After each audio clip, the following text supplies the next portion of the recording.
más cuerdas. Eso es un edema de Reinke.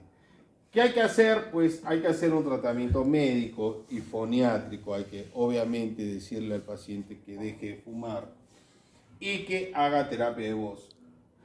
Si no hay mejoría en estos pacientes, lo que hay que hacer es una decorticación.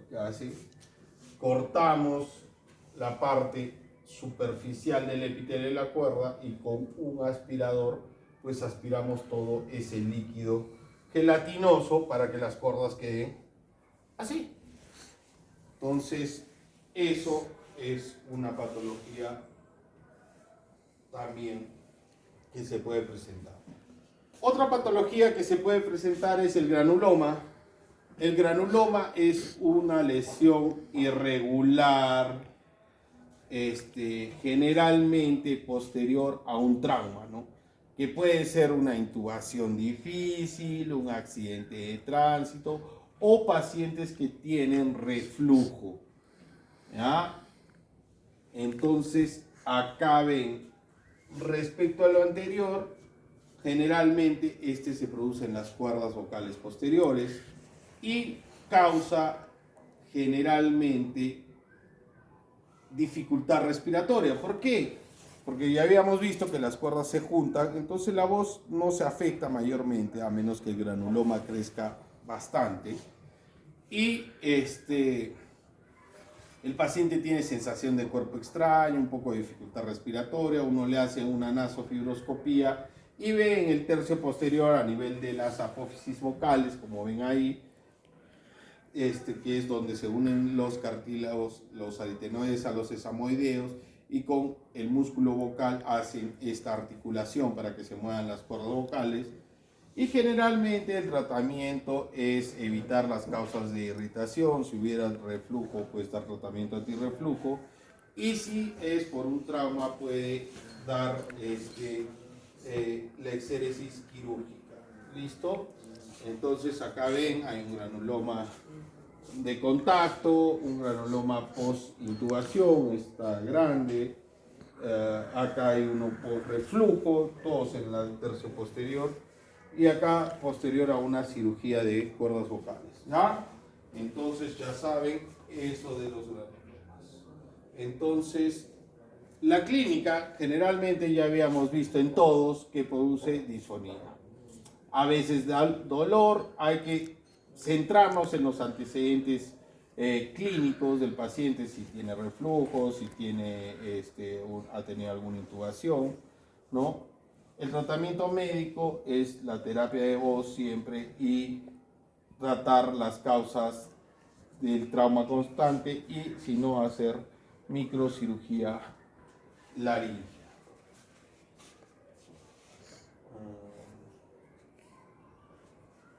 Los quistes son lesiones mucho más claras, no se ven como los pólipos que son más rojizas. Generalmente son por edema, ya saben, en un quiste hay un acúmulo de líquido, ¿no? Y pueden ubicarse en distintas partes, ¿no? En las valéculas, en las cuerdas, en la epiglotis, en los ventrículos, ¿no? Y dependiendo del área en la que se ubiquen, pueden cursar con disfonía, tos seca, o hay veces ser asintomáticos y uno va a hacerle una nasofibroscopía y le ve un quiste en la epiglotis, ¿no? ¿Y te molesta? No. Los tratamientos a veces son conservadores y si no, hay que hacer cirugía.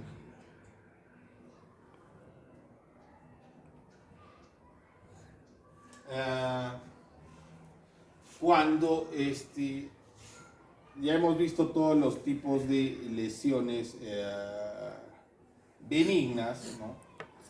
Y acá hay las de transición, ¿no? Que son las lesiones premalignas, ¿no?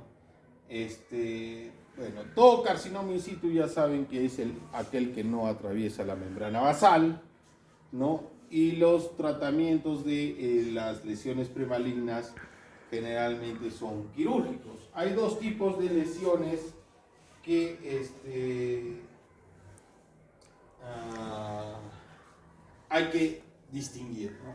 La eritroplasia, que es esta coloración rojiza con aumento de volumen, en el borde libre o en la cara anterior de la cuerda vocal.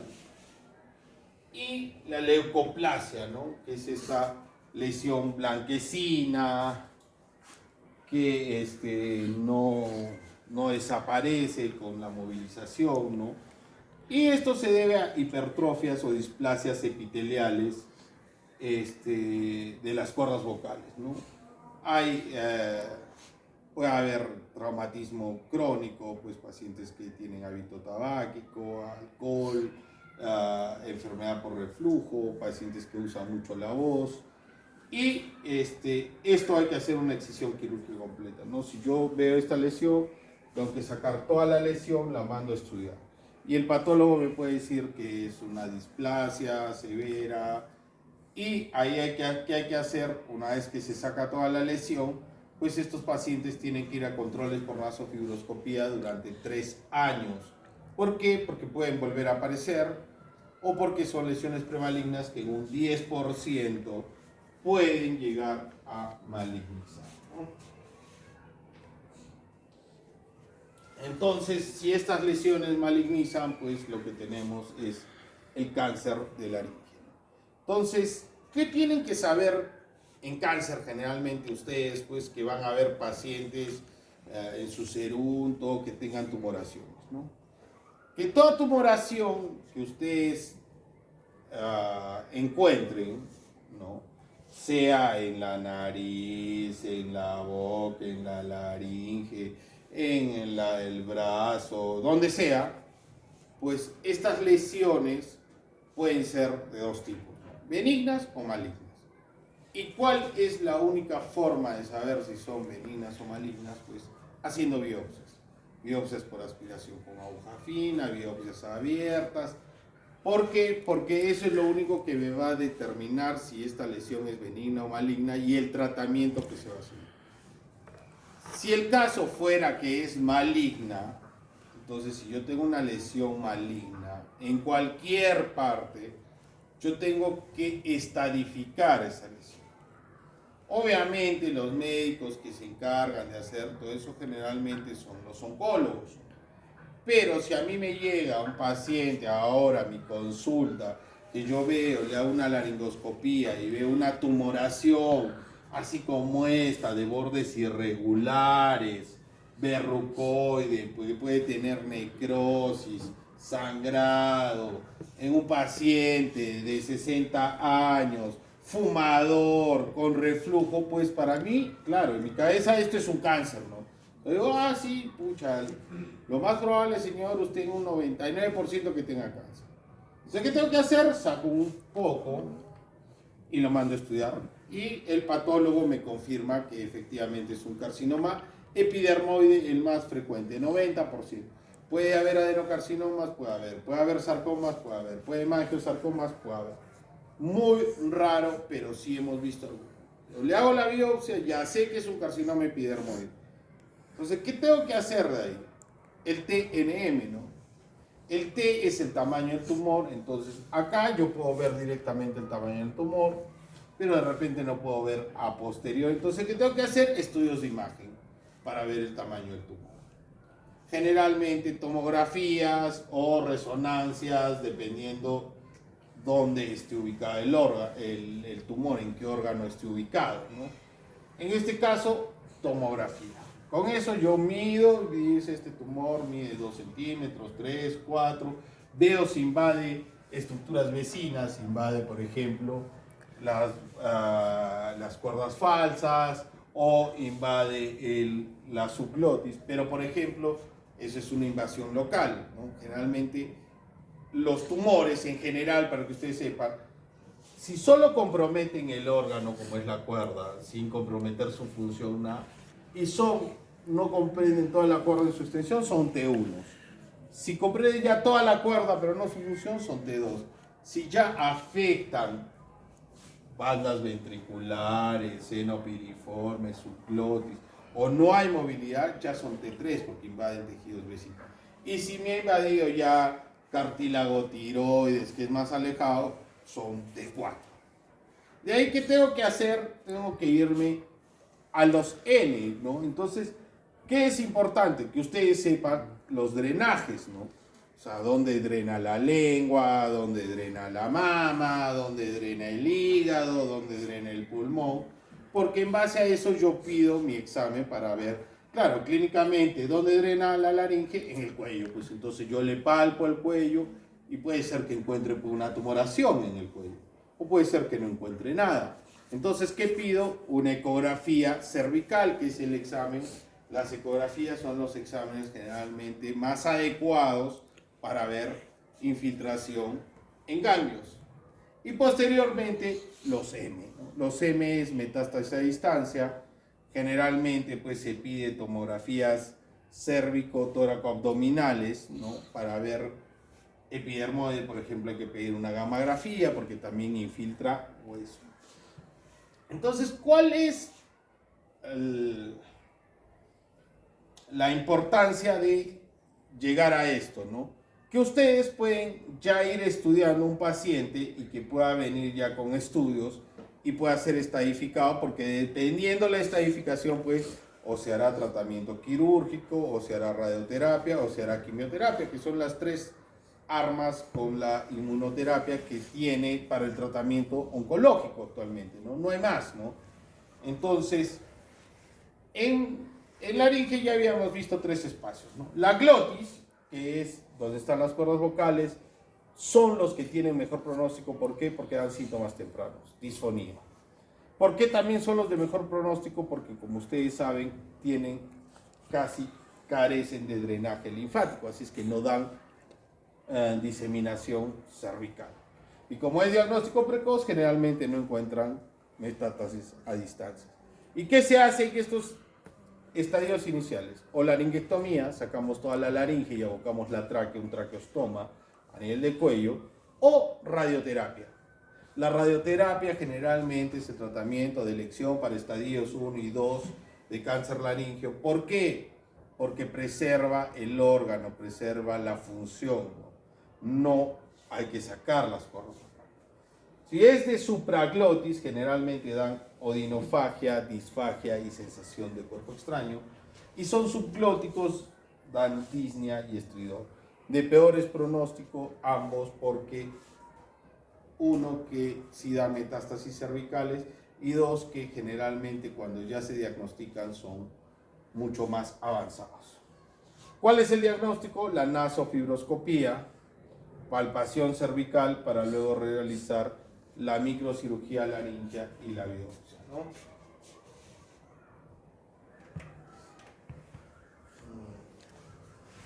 Ahí está pues el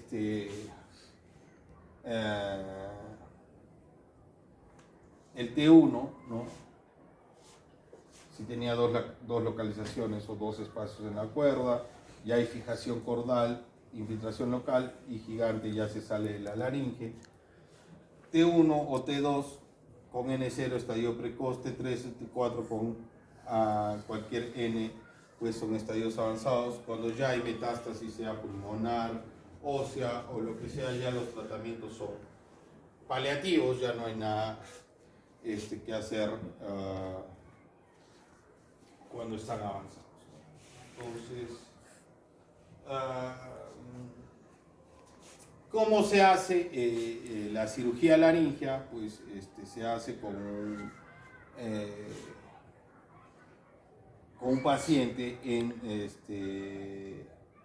de cúbito dorsal, ¿no? Entonces, habíamos visto que la laringe, ¿dónde empieza? En la epiglotis, ¿no? Si alguno de ustedes ha visto cómo intuban, y seguro van a tener que aprender a intubar porque es un tratamiento de urgencia, pues cuando uno intuba, el laringoscopio lo introduce y ¿qué es lo que tiene que buscar? La epiglotis. Entonces, uno ve la epiglotis, que es el cartílago, calza la epiglotis, lo que se llama la levanta, y cuando uno levanta la epiglotis, ¿qué es lo que va a ver? Va a ver las cuerdas vocales. Ahí es donde tiene que ir el tubo orotraqueal, ¿no? Entonces, ahí, una vez que el paciente ya está intubado, ahí con un tubo pequeño, pues entramos con un laringoscopio autostático que se pega al pecho, ahí lo pueden ver, ¿no? Está pegado al pecho y se puede abordar de dos formas, ¿no?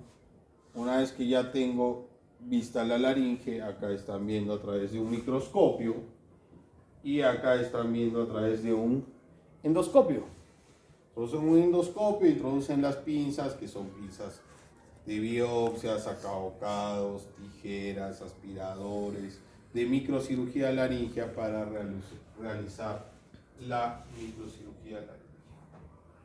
Entonces, ya para terminar, hay emergencias laringeas, sí las hay, ¿no?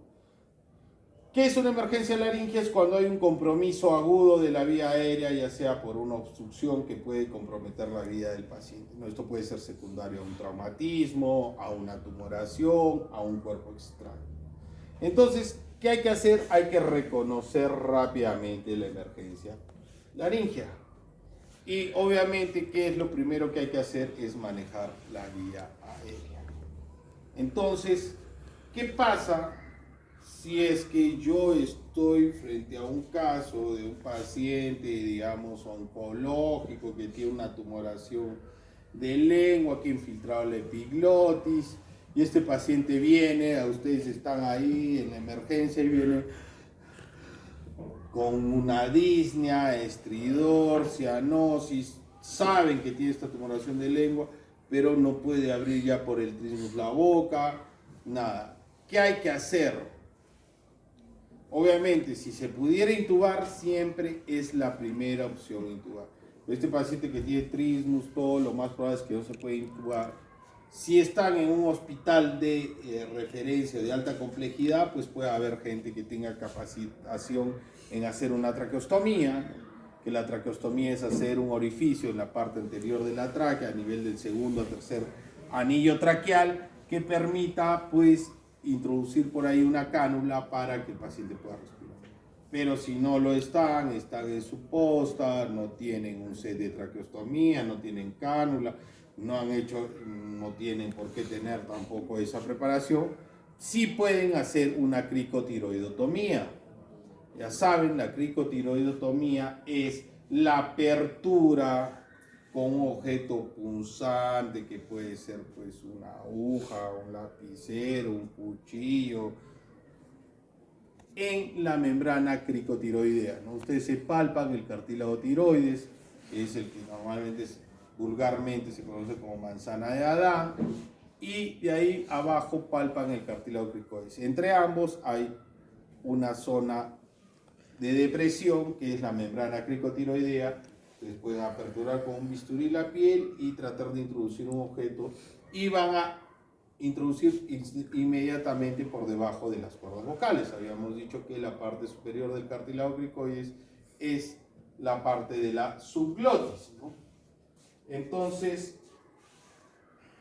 ¿qué cosas pueden producir? Ya habíamos visto infecciosas, epiglotitis, abscesos parafaringios extendidos.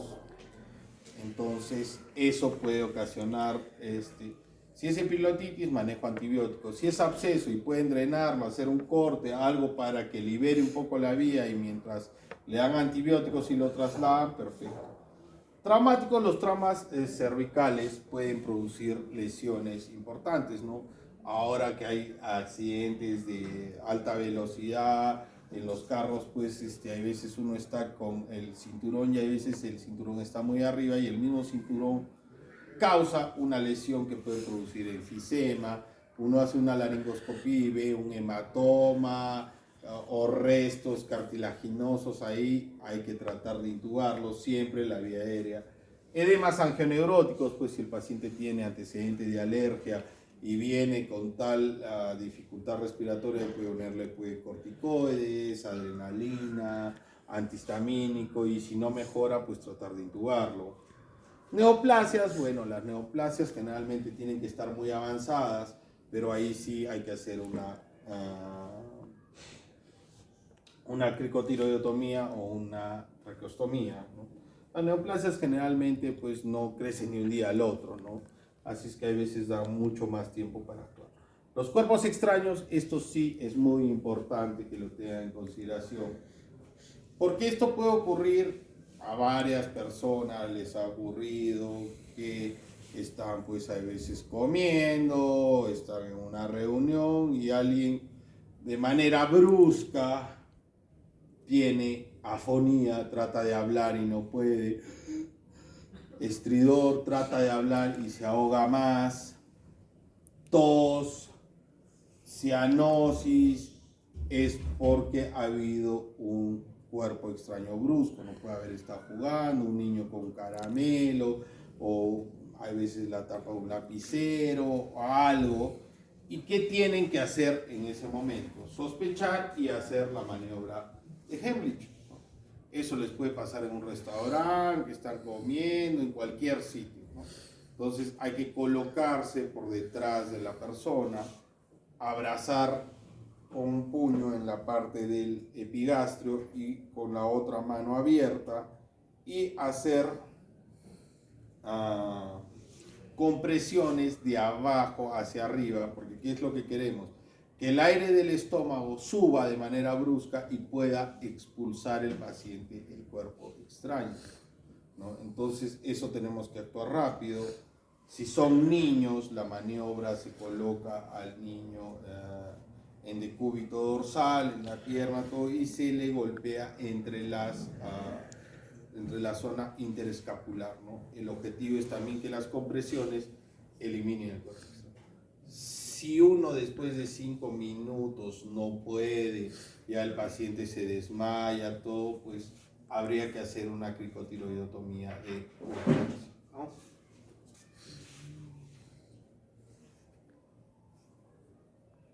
¿Qué síntomas? Pues disnea, estridor, afonía súbita, odinofagia intensa, cialorrea, sensación de cuerpo extraño, ¿no? Esto ya les había dicho que va a ser otra pregunta. Las lesiones de los nervios recurrentes laríngeos originan parálisis de cuerda vocal. La parálisis de cuerda vocal puede ser unilateral o bilateral. Si se afecta una sola cuerda, los síntomas que presenta el paciente es disfonía, pero con respiración normal. Entonces, un paciente que de manera brusca tiene disfonía, con respiración normal, no se agita, generalmente puede ser después de un antecedente quirúrgico o traumático, es una lesión unilateral, ¿no? Y en la nasofibroscopía lo que yo voy a ver es que una cuerda se mueve y la otra no. Y las parálisis también pueden ser bilaterales. Estas sí son emergencias, generalmente son secundarias a cirugías o de tiroides o de pulmón.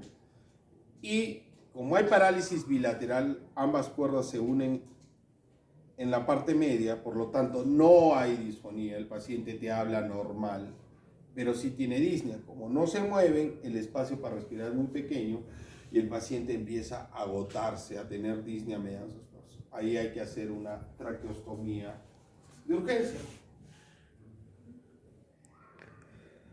Ahí está la maniobra de Heimlich, ¿no? Pararse detrás de la persona, rodeándola por la cintura con los brazos, formar con una mano un puño, colocarlo por el lado del pulgar encima del ombligo de la víctima, agarrar el puño con la otra mano y realizar compresiones rápidas hacia arriba y hacia adentro, ¿no?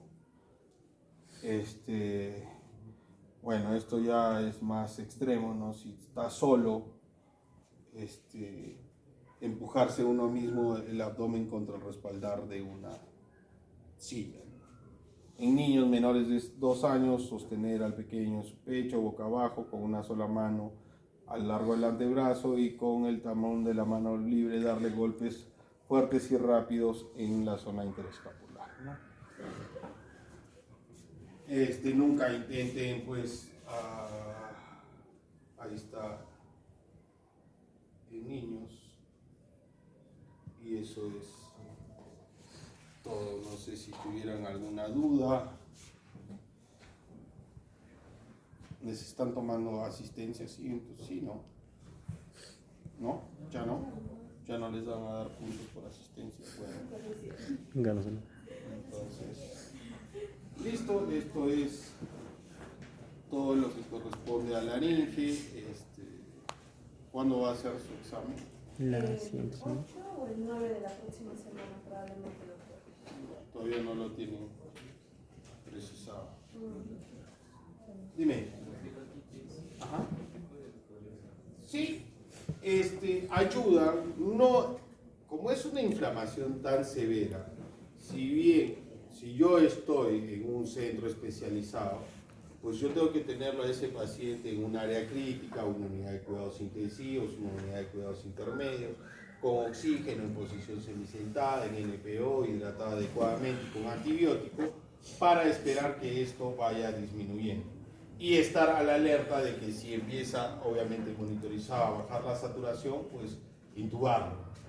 Pero si yo estoy en mi puesto de salud que queda 5 horas de Arequipa, no tengo ni siquiera un laringoscopio para intubar, pues a ese paciente le pongo una vía, le empiezo a pasar su ceftriaxona y le pongo corticoide para que me ayude a disminuir en algo la inflamación.